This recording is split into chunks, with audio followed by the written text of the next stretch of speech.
Good morning प्यारे बच्चों, math अड्डा 16 पे आप सभी का स्वागत है। कल हमने पर्सनाली तीन के बारे में बेसिक जानकारी ली थी। बेसिक जानकारी किन के बारे में ली थी? दो चरों वाले रैखिक समीकरणों के बारे में हमने बेसिक जानकारी ली थी। आज हम पर्सनाली 3.1 को शुरू करेंगे। 3.1 को शुरू करने से पहले हम क्या करेंगे, उनके उदाहरण देखेंगे। उसके बाद में क्या शुरू करेंगे, पर्सनाली शुरू करेंगे।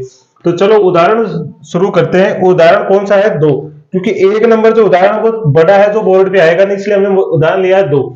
तो उदाहरण नंबर दो को पहले पढ़ते हैं, उसके बाद में शुरू करते हैं। रोमिला एक स्टेशनरी, कहने का अर्थ रोमिला बोल रहे कि रोमिला एक स्टेशनरी मतलब दुकानदार जो बुक वाला था उसके पास स्टेशनरी की दुकान में गई और 9 रुपए में 2 पेंसिल तथा 3 रबड़ खरीदे। उसकी सहेली सोनाली ने रोमिला के पास नई तरह की पेंसिल और रबड़ देखी और उसने भी 18 रुपए में उसी तरह की 4 पेंसिल और 6 रबड़ खरीदी। इस स्थिति को बीजगणितीय तथा ग्राफ के रूप में व्यक्त कीजिए। बीजगणितीय का मतलब है, इसको समीकरण के रूप में बनाएंगे, जैसे x plus B Y plus C बराबर 0। और जो ग्राफ के रूप है, इसको हम ग्राफ के रूप में दर्शाएंगे, ऐसे लाइनों के रूप में। तो ये दोनों ही पहले हम क्या बनाएंगे, समीकरण बनाएंगे। समीकरण को बनाने के बाद क्या करेंगे, ग्राफ बनाएंगे। तो देखो, अब हम क्या करते हैं, पहले समीकरण बनाते हैं। समीकरण कितने बनेंगे? मैंने आपको जब भी बताया था कि पर्सनल 3 में जो समीकरण बनेंगे वो दो समीकरण बनेंगे।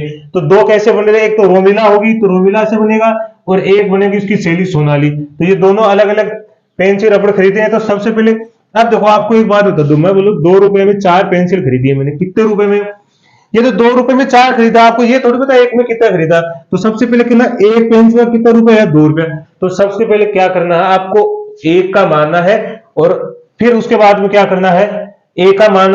सबसे पहले क्या, मेरा कहने का मतलब कि सबसे पहले आपको एक का ही मानना है।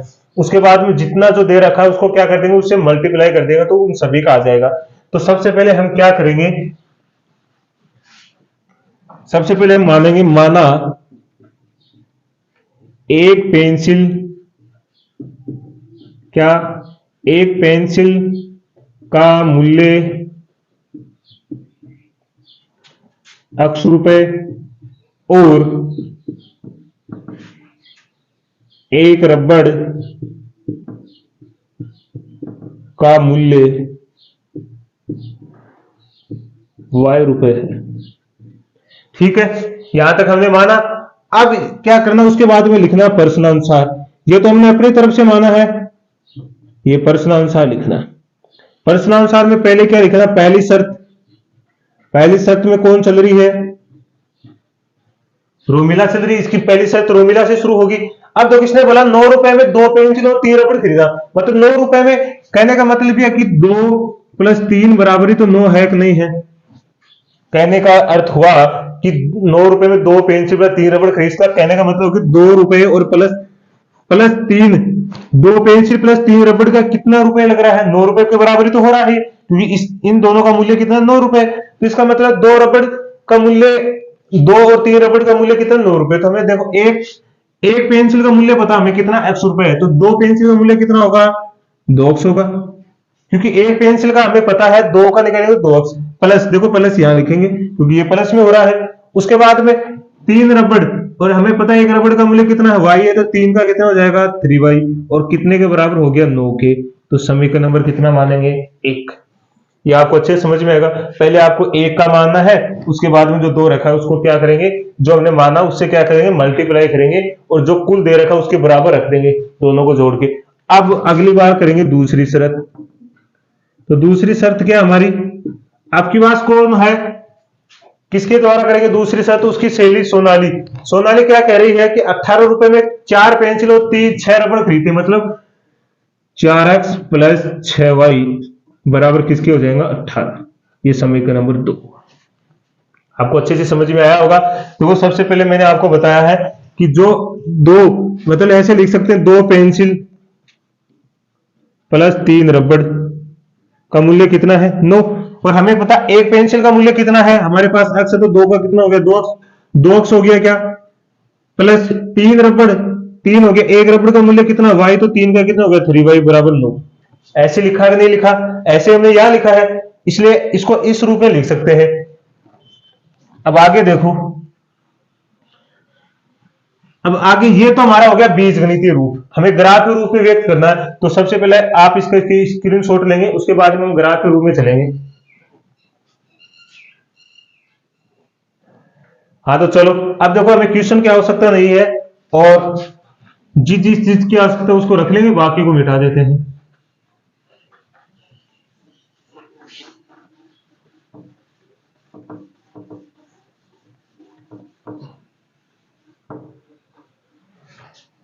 तो देखो यहां से करेंगे 2x प्लस 3y बराबर 9, समीकरण नंबर 1 है। फिर 4x प्लस 6y बराबर 18, समीकरण नंबर 2 हो गया। ऐसे यहां लिखेंगे। अब शुरू करेंगे हम ग्राफ के रूप में व्यक्त करने के लिए। याद रखना, किसी भी बिंदु को ग्राफ में दर्शाते हैं तो उसे x और y के रूप में दर्शाते हैं। किसके रूप में? x और y के रूप में दर्शाते हैं। सबसे पहले हम x का मान रखेंगे, उसके बाद y का मान। ये नहीं कि पहले y का ले लिया फिर x का, तो ये गलत हो जाएगा। आपको सबसे पहले किसका लेना? x का, और उसके बाद में लेना y का। तो बिंदु को किसके रूप में लिखेंगे? x और y के रूप में लिखेंगे। तो इस बात का आपको अच्छे से ध्यान रखना है। अब हम शुरू करेंगे समीकरण 1 से। ठीक है, समीकरण 1 क्या? 2x प्लस 3y बराबर हो गया 9। ठीक है, अब देखो हमें सारणी बनानी है, मतलब इसकी जो ग्राफ के रूप में। तो देखो सारणी बनाएंगे पहले, और सारणी सबसे पहले ऊपर क्या आएगा? x, और उसके बाद में आएगा y। ठीक है, अब सारणी बनाएंगे तो समीकरण में क्या करेंगे? समीकरण में आप जो किसी का भी मान रख दो, आपको जो भी अच्छा लगे उसका मान रखते जाओ और नीचे मान निकालते जाओ। तो सबसे पहले हमें क्या करेंगे? x का ही मान रख देते। क्या करेंगे? x बराबर 0 लेने पर क्या लिया हमने? x के स्थान पे हम क्या रखेंगे? 0 लेंगे। तो यहां से क्या आएगा? 2 गुणा 0 प्लस 3y बराबर 9 हो गया। ये तो 0 हो गया, तो यहां से क्या आ गया? 3y बराबर 9। ये इधर किस में है? डिवाइड, मल्टीप्लाई में इधर किस में जाएगा? डिवाइड में। तो 9/3। अब काटो इसको, तो कितने पर कटा? 3 पर। हमने x का मान 0 लिया, तो y का मान कितना आया है? 3 आया है। ठीक है, अब की बार क्या करेंगे? अब की बार यहां से देख लो, अब की बार क्या करेंगे? x बराबर 3 लेने पर, मैंने 3 ही क्यों लिया है? क्योंकि हमें ऐसे मान लेने हैं कि जो आसानी से कट सके। अब देखो आसानी से कैसे, यहां रखो 2 गुणा 3 प्लस 3y बराबर 9। तो यहां से कितना हो गया? 6 प्लस 3y बराबर 9। अब देखो इसको ऐसे लिख सकते हैं, इस 6 को उधर भेजेंगे तो ये होगा 3y बराबर 9 माइनस 6। तो 3y बराबर कितना हो गया? 3। अब यहां से निकालेंगे तो y बराबर कितना हो जाएगा? 3/3। 3 से 3 कैंसिल हो गया, तो कितना आ गया? 1। हमने x का मान 3 लिया, तो y का मान कितना आया है? 1। इसलिए हमने इसका मान क्या लिया? 3। आप अपनी तरफ से कुछ, ये जरूरी नहीं कि आपने 3 मानो, कुछ भी मान सकते हो, लेकिन इतना है कि वो पॉइंट में आएगा तो थोड़ा परेशानी हो जाएगी ग्राफ में दर्शाने के लिए। तो आपको ऐसा ही मान मानना है जिसके अंदर क्या नहीं है? वो पॉइंट के अंदर नहीं आए। उसके बाद में क्या करना है? समीकरण 2 से, समीकरण 2 क्या है? 4x प्लस 6y बराबर 18। तो यहां से सारणी बनाएंगे। फिर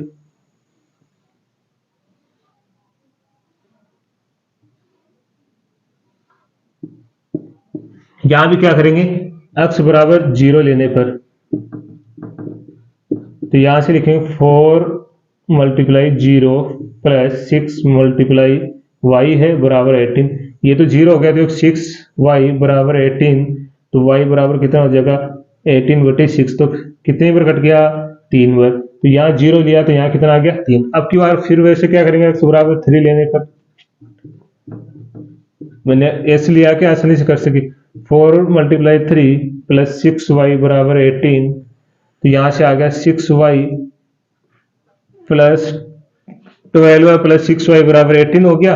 और यहां से आएगा 6y बराबर 18 माइनस 12 है। तो 6y बराबर कितना आ गया? 6। तो यहां से निकालेंगे तो कितना हो गया? y बराबर 6/6। 6 से 6 कैंसिल हो गया, तो कितना आ गया? 8। हमने 3 माना तो कितना आ गया? 1। आपको अच्छे से समझ में आया है कि हमने कैसे लिया। आप अपने तरफ से जो भी मान रखना चाहो आसानी से रख सकते हो, ग्राफ हमारा बनता जाएगा। और ग्राफ आप एग्जाम में भी बना रहे हो तो आपको दो तक ही बनाना है। ज्यादा बनाओ तो उसमें क्या फायदा?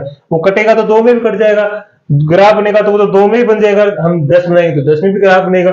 आप 2 ही बनाना है। अब देखो यहां तक आप एक बार स्क्रीनशॉट लेंगे इसका। तो चलो आपने स्क्रीनशॉट ले लिया है।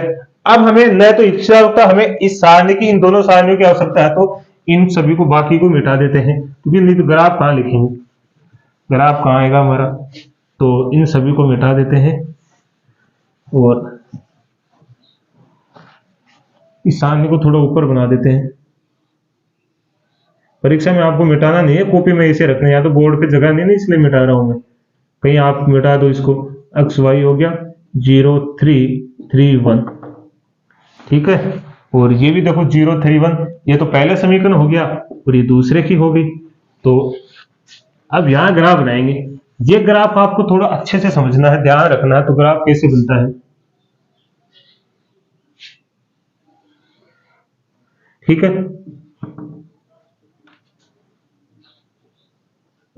इसे बोलते हैं y प्लस, ये होता है x प्लस, ये होता है x माइनस, और ये होता है y माइनस। और जो इसके मध्य में होता है ये मूल बिंदु होता है 0 0, ठीक है। यहां से स्टार्ट करेंगे तो इधर जाएगा 1 2 3 4 5 6 7। हमें तो 3 तक ही लेना, इसमें देखो 3 तक ही है तो 3 तक, आप 5 तक ले लेना। यहां से चलेंगे 1 2 3 4 5, ठीक है। अब देखो हमें नेगेटिव है ये, या क्या आएंगे माइनस के नंबर्स आएंगे, तो माइनस के हमें लेने नहीं, क्योंकि हमारे पास तो प्लस के हैं, तो माइनस के क्यों लेंगे, हमें क्या लेना है, प्लस वाई लेना। अब देखो अक्ष पे तो 0 है और वाई पे क्या है 3, मतलब अक्ष पे तो 0 0 तो यही रह गया है बीच में, इस मध्य बिंदु पे रह गया या, लेकिन वाई पे कितना है 0 3 है, वाई पे कितना है 3 है, तो 3 पे पॉइंट लगाएंगे। तो यहाँ क्या होगा अक्ष 0, तो कौन सा पॉइंट आ गया 0 और 3, क्योंकि पहला स्थान किसका है अक्ष का, उसके बाद में किसका वाई का। अब की बार क्या है, अक्ष पे 3 है और वाई पे क्या है 1 है। अक्ष पे तो 3 है, तो अक्ष पे देखो 3 है और वाई पे 1 है, इसकी सीध में लेके जाएंगे और 3 के पास देखो यहां से, तो लगभग यहां आएगा, तो यहां गोला कर देंगे, आ गया। मतलब ये 3 हो गया ना यहाँ पे इसकी सीध में, और इसकी सीध में देखो 1 हो गया। ऐसे देख लो, नहीं ये समझ में आ रहा तो ऐसे हो गया। अब क्या करेंगे, इसको मिटा, इसको हम फुटे की सहायता से क्या करेंगे, मिला देंगे। तो यहां से मिलाएंगे इसको ऐसे एकदम सीधा,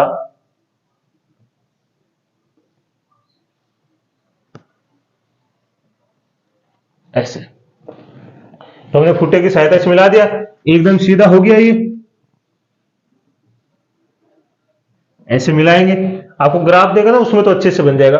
अब देखो ये कौन, यहां क्या आ गया हमारे पास 3 1, और रेखा कौन सी है ये, रेखा कौन सी हमारे पास, आगे थोड़ी बढ़ा देते हैं इसको।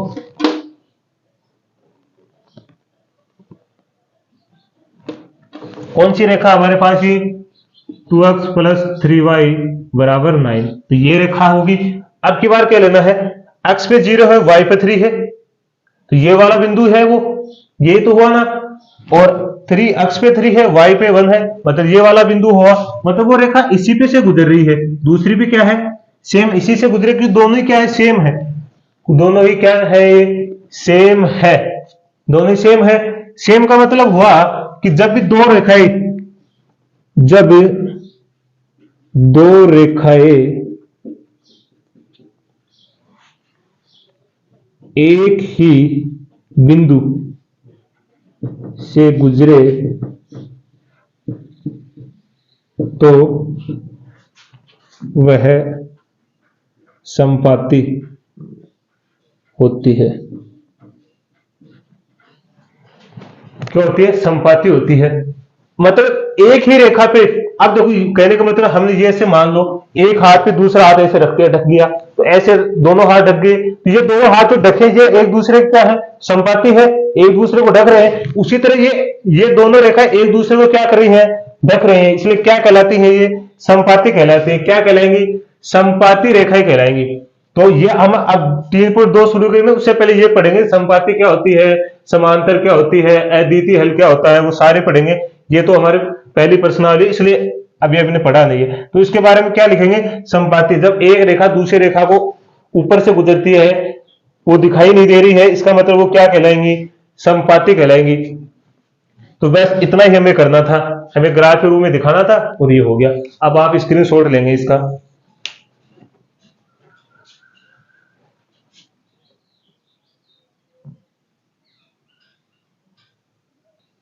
चलो तो आपने स्क्रीनशॉट लिया। अब देखो उदाहरण नंबर 3। उदाहरण नंबर 3 में हमें बीजगणितीय समीकरण बना के दे रखे हैं, हमें इनकी स्थिति ज्यामितीय रूप में व्यक्त करना। ज्यामितीय रूप का मतलब होता है ग्राफ के रूप में व्यक्त करना। किसके रूप में? ग्राफ के रूप के। तो सबसे पहले हमें समीकरण दे रखा है, समीकरण को ऐसे भी लिख सकते हैं, x प्लस 2y बराबर 4। तो ये समीकरण नंबर 1 हो गया। दूसरा समीकरण दे रखा है हमें 2x प्लस 4y बराबर 12 है, समीकरण नंबर 2। ठीक है। अब हम क्या करेंगे, समीकरण पहले 1 से सारणी बनाएंगे, समीकरण फिर 2 से। तो समीकरण 1 से तो क्या हमारा x प्लस 2y बराबर 4। तो यहां से सारणी बनाना शुरू करते हैं।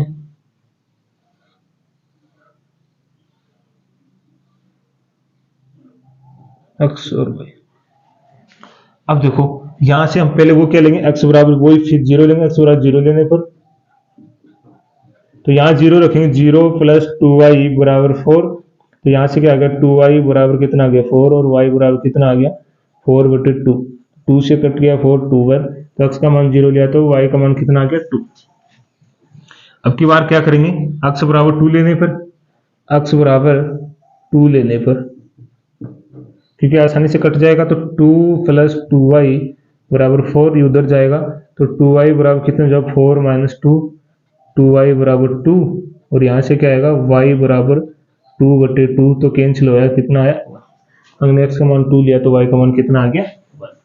ऐसे ही मान रखने हैं जो आसानी से कट सके, ऐसे नहीं कि टफ तरह लिखेंगे हम। समीकरण 2 से, ठीक है। समीकरण 2 क्या हमारा, 2x प्लस 4y बराबर 12।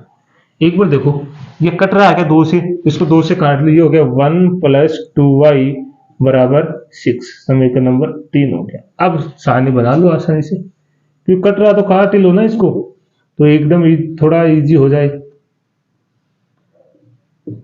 फिर क्या रखेंगे, x बराबर 0 लेने पर, तो यहां से हो गया 0 प्लस 2y बराबर 6। 2y बराबर 6 हो गया, और y बराबर कितना हो गया 6/2। तो कैंसिल हुआ था, कितना आ गया 3। अगर हमने x का मान 0 लिया तो y का मान आ गया 3। अब वही कर लेंगे, x बराबर 2 लेने पर, 2 लेंगे तो 2 प्लस 2y बराबर कितना हो गया 6। 2y बराबर हो गया 6 माइनस 2, 2y बराबर हो गया 4, और y बराबर हो गया 4/2। तो कैंसिल हुआ तो कितना आ गया 2। तो इसका मतलब 2 लिया तो हमारे पास कितना आया 2 आया। तो यहां तक हमारे पास सारणी बन गई है। तो आप एक बार इसका स्क्रीनशॉट लेंगे, तो आपने स्क्रीनशॉट ले लिया है। तो चलिए फिर अब हमें सारणियों की जरूरत है, और क्या किसकी है, समीकरणों की। बाकी को तो मिटा ही देंगे।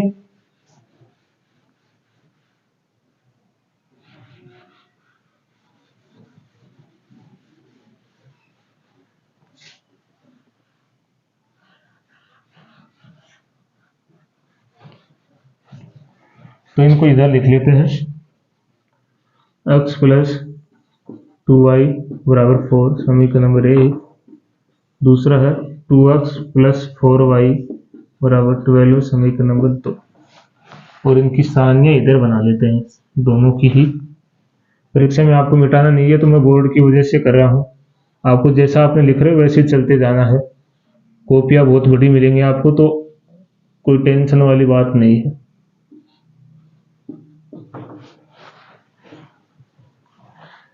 और दूसरी सारणी क्या हमारे पास,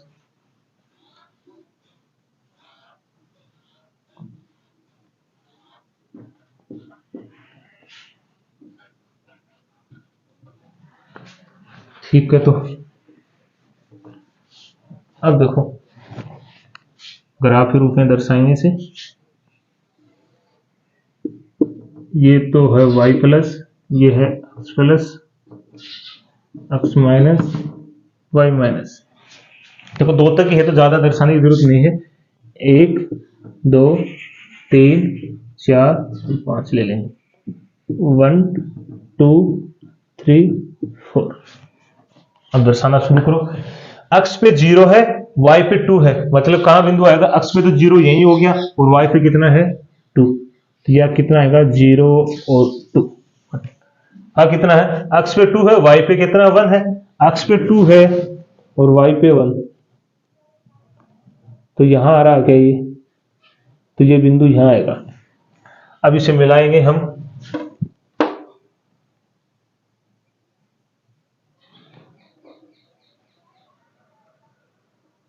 ये थोड़ा सा फुट्टा नीचे सरक गया है, तो जिससे ये लाइन तो वैसे सीधी है, तो ऐसे कर देंगे, ये यहाँ आ गया, ये यहाँ आ गया, और ये बिंदु कौन सा हमारा 2 1 है, और रेखा कौन सी है हमारे पास, x प्लस 2y बराबर कितनी है 4, ये रेखा है। अब देखो x पे 0 और y पे 3, मतलब x पे 0 और y पे 3, तो ये वाला आ गया, क्योंकि यही होगा 0 और 3, तो 2 2 y पे 2 है और x पे भी 2 है, तो मतलब अब देखो यहां आएगा 2, ठीक है, तो ये हो गया 2, देखो यहां भी 2 है और y पे भी 2, मतलब यहां आ गया 2 2 हो गया। अब मिलाओ इसे,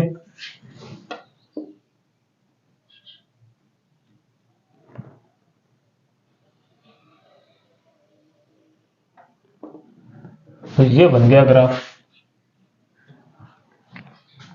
ठीक है। तो यहां लिख देंगे हम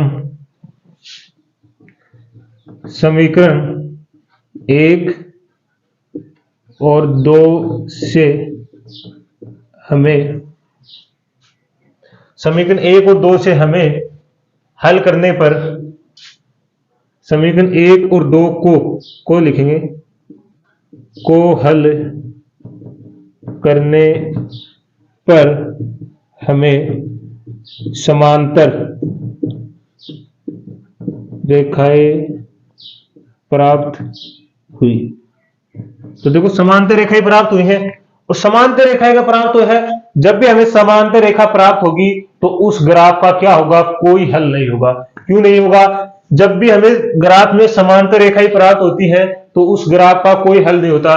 क्यों नहीं होता, क्योंकि ये समांतर रेखाएं कहीं भी एक दूसरे को काटेंगे नहीं, और जो रेखाएं एक दूसरे को नहीं काटेंगे उन रेखाओं का, उन समीकरणों का कोई भी हल नहीं होगा।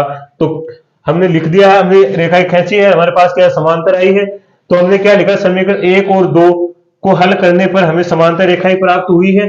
ये तो हमें प्रश्न 3 में पढ़ेंगे कि इसका कोई हल नहीं है, ये संगत है या असंगत है, वो बाद में पढ़ेंगे, लेकिन हमें लिखना कि ये क्या है, समांतर रेखाएं हैं। तो आपको अच्छे से समझ में आया होगा। तो आज के लिए इतना ही बहुत है, और सभी को मेरी तरफ से धन्यवाद है। और आपको प्रश्नावली को पढ़ने, अगले दिन पढ़ने से पहले आपको पीछे वाली प्रश्नावली पढ़ के आनी है, ताकि आपको अच्छे से समझ में आ जाए। जय हिंद।